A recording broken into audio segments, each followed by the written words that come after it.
Practice set 3.3, chapter number 3, polynomials. Divide each of the following by synthetic division method and by linear division method. अब synthetic division method क्या होता है और linear division method क्या होता है वो देखेंगे. आज के दिन हम सिर्फ सिंथेटिक डिवीजन मेथड कवर करेंगे. ये पूरा एक्सरसाइज पहले सिंथेटिक डिवीजन मेथड से सॉल्व होगा, फिर पूरा एक्सरसाइज लीनियर डिवीजन मेथड से सॉल्व होगा. क्लियर है? क्योंकि दो मेथड पूछा है. तो आप सिंथेटिक डिवीजन मेथड समझने के लिए आपको ये देखना पड़ेगा कि ये स्टैंडर्ड फॉर्म में है या नहीं. सबसे पहले इसको लिखना होता है स्टैंडर्ड फॉर्म में. इसका स्टैंडर्ड फॉर्म देख लो, कोई चेंजेस होंगे क्या? ऑलरेडी पावर ऑर्डर में है तो 2m cube minus 3m raise to 1 plus 10 raise to 0 already order में है. ऑर्डर में रहा भी तो स्टैंडर्ड फॉर्म लिखो. क्लियर है? इसके बाद आपको लिखना है कोएफिशिएंट फॉर्म. कोएफिशिएंट फॉर्म मतलब जो सिर्फ नंबर होते हैं. जो लोग एब्सेंट थे कोएफिशिएंट फॉर्म नहीं पता उनका हट जाएगा. हाँ, 2 कॉमा. क्लियर है? यहां तक कोई प्रॉब्लम है तो पूछो. तो सबसे पहले क्या करना है, उसके बाद ये इसका डिविडेंड का. अब आते हैं डिवाइजर की तरफ. डिवाइजर क्या है? Divisor is m minus 5. देखो यहां पर अगर यहां ऐसे है m माइनस 5 तो इस माइनस 5 का अपोजिट लेना है. माइनस 5 का अपोजिट होता है plus 5. Therefore, opposite of minus 5 is 5. Minus 5 का ऑपोजिट क्या है? लेकिन अगर यहाँ प्लस होता तो हम ऐसा लिखते हैं अपोजिट ऑफ 5 इज. क्लियर है? इस स्टेप में किसी को कोई प्रॉब्लम? तो बस अगर ये समझ गया तो सिंथेटिक डिवीजन मेथड भी समझ जाएगा. अब इसके आगे बहुत इजी है. इसके आगे आपको क्या करना है, आपको एक वर्टिकल लाइन ड्रॉ करनी है, एक हॉरिजॉन्टल लाइन ड्रॉ करनी है इस तरह से, जो नियर अबाउट एल की तरह दिख रहा है. क्लियर है? हाँ, इधर लिखना है पूरे डिविडेंड वाले कोएफिशिएंट. ये इसके 2 और वो जो 5 है जो लास्ट में नंबर आया डिवाइजर से वो लिखना है यहाँ बाहर. कोई प्रॉब्लम इसमें? फर्स्ट नंबर लिख दो as it is. First number क्या है? वो एज इट इज. अब यहां का बाहर का और यहां का नंबर मल्टीप्लाई करके इस नंबर के नीचे लिखना है. 5 2 जा, इससे पहले कोई साइन नहीं, मतलब प्लस 10 माइनस 3 प्लस 7. क्लियर? अब इसको और नेक्स्ट नंबर को मल्टीप्लाई करके यहां इसके नीचे लिखना है. 7 5 जा,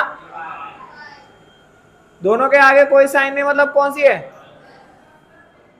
35 प्लस 10 45. ये जो लास्ट में आता है ये रिमाइंडर होता है और ये जो बचता है ये हमारा क्वोशिएंट होता है. तो सबसे पहले लिखते हैं क्वोशिएंट. क्वोशिएंट देखो ये तो रिमाइंडर है, इसको 7 को 7 ही लिखो प्लस यम, क्योंकि वेरिएबल में यम है. अगर एक और नंबर होता है m टू द पावर 2 होता, एक और नंबर होता तो m टू द पावर 3 होता. ये है 2m, ये है प्लस 7. रिमाइंडर कितना है? 45. आप बोलो किसी स्टेप में आपने को नहीं समझ रहा है वो और एक बार समझा देना हो, क्योंकि आगे आपने को सॉल्व करना है. बोलो. ठीक है.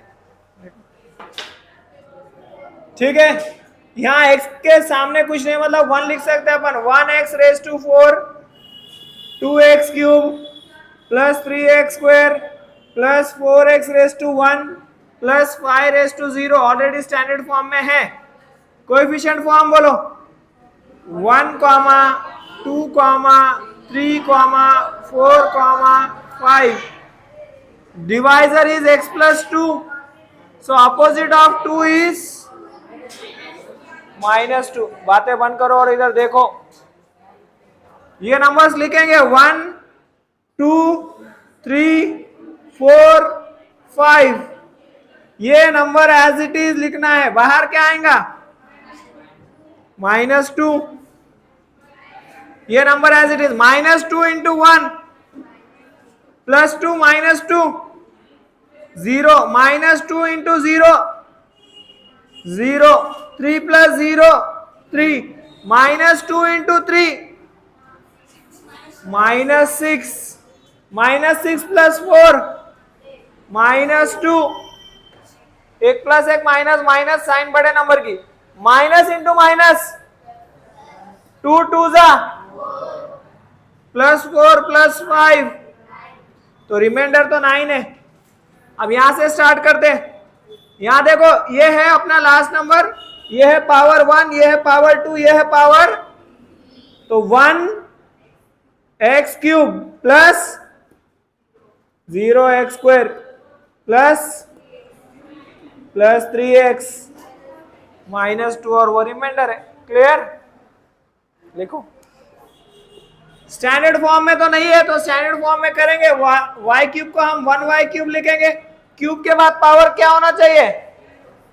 2 होना चाहिए। तो plus 0y² plus 0y⁻1 minus 216, यह है स्टैंडर्ड फॉर्म। इसका पावर कुछ नहीं नंबर का, तो 0। कोएफिशिएंट फॉर्म यानी सिर्फ नंबर्स लिखने, इसमें जो जो नंबर्स है पावर छोड़ के 1, 0, 0, -216, 1, 0, 0, -216. The divisor is y-6.